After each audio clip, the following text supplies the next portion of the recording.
Bonjour Farah. Bonjour Elodie. Peux-tu te présenter? Je suis Farah Kachour, j'ai 32 ans. Je suis responsable du pôle déchetterie au sein du Sigidurs que j'ai intégré il y a maintenant 4 ans.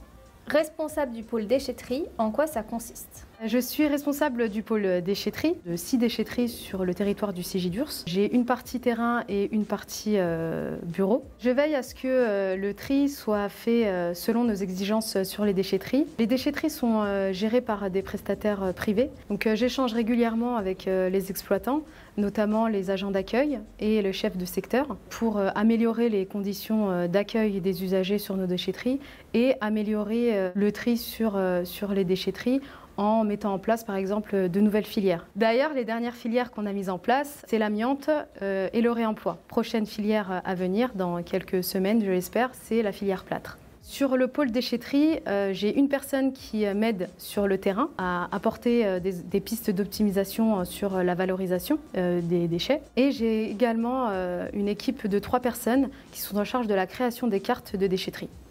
Quel est ton parcours? À la suite de mon baccalauréat, j'ai fait une licence de chimie. J'ai ensuite fait un master de management de l'environnement des entreprises et collectivités, au cours duquel j'ai fait une alternance dans une mairie. J'ai ensuite intégré le Sigidurs en tant que chargé contrôle qualité collecte. Donc sur ce poste, c'était principalement du terrain. Donc je suivais à la bonne exécution des prestations de collecte. J'ai ensuite évolué sur un poste de chargé de mission filière de valorisation et filière REP. Donc REP, c'est responsabilité élargie des producteurs. Et ça fait maintenant 2 ans que je suis sur le poste du pôle déchetterie. Ton métier est toujours perçu comme un métier d'homme. Cliché ou vérité? Pour moi, c'est une vérité. Le domaine des déchetteries est souvent associé aux hommes. Et d'ailleurs, on y voit principalement que des hommes. Par contre, on commence à en voir de plus en plus de femmes. Et c'est plutôt positif. Cet été, il y a eu une agente en déchetterie qui était en intérim et c'était la première fois que je voyais une femme en tant qu'agente déchetterie. C'était sympa de voir ça. Encadrer des équipes d'hommes, est-ce facile tous les jours? Je pense que les mentalités ont beaucoup changé sur ce point de vue-là. Pour ma part, j'ai jamais eu de difficulté à être entourée d'hommes. Au contraire, ils ont été très bienveillants, ils m'ont très bien accueillie. Et ils m'ont permis d'apprendre le métier à leur côté. As-tu un message pour les femmes qui hésitent à se lancer dans un métier technique ou de terrain? Alors pour moi, il faut foncer. Il n'y a pas d'a priori à avoir sur des métiers dits techniques ou de terrain. On a toute notre place. Si on croit en nous et en nos capacités, il faut y aller, il faut foncer.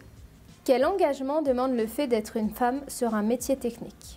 Alors pour moi, il n'y a pas d'engagement du fait d'être une femme. À partir du moment où on a confiance en nous et à son travail, on le fait comme si c'était un homme qui le faisait.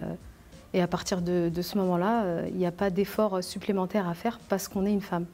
As-tu justement une anecdote? Oui, ça m'est déjà arrivé dans ma carrière d'avoir des réflexions parce que j'avais des tenues trop féminines, porter des talons ou autres. Et du coup, ces réflexions-là, on ne les aurait pas face à un homme, je pense. Dans le cadre de la thématique des droits des femmes, quelle est la femme qui t'inspire et pourquoi? Michelle Obama. Elle prône l'éducation des femmes dans le monde. Elle souhaite que toutes les femmes puissent avoir la chance d'avoir leur propre voix par le biais de l'éducation, puisque l'éducation est un pouvoir pour moi aujourd'hui. À savoir que 64 millions de filles âgées entre 6 et 14 ans n'ont pas accès à l'éducation dans le monde. En 2018, elle a lancé la Girls Opportunity Alliance dans le but de contribuer aux droits des femmes en améliorant leurs conditions de vie par l'éducation. Les femmes sont aujourd'hui sous-représentées dans les filières techniques et de l'innovation. Elles ne représentent aujourd'hui qu'un tiers des métiers dans les entreprises scientifiques et techniques à l'échelle mondiale. As-tu le sentiment de contribuer à l'avancée sur l'égalité femmes-hommes?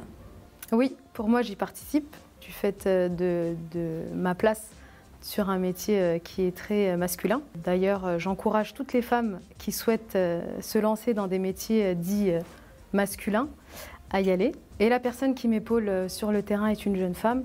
Donc ça prouve qu'on commence à avancer sur ce point de vue et les mentalités ont changé. Merci Farah d'avoir pris le temps de répondre à nos questions. Merci à toi Elodie.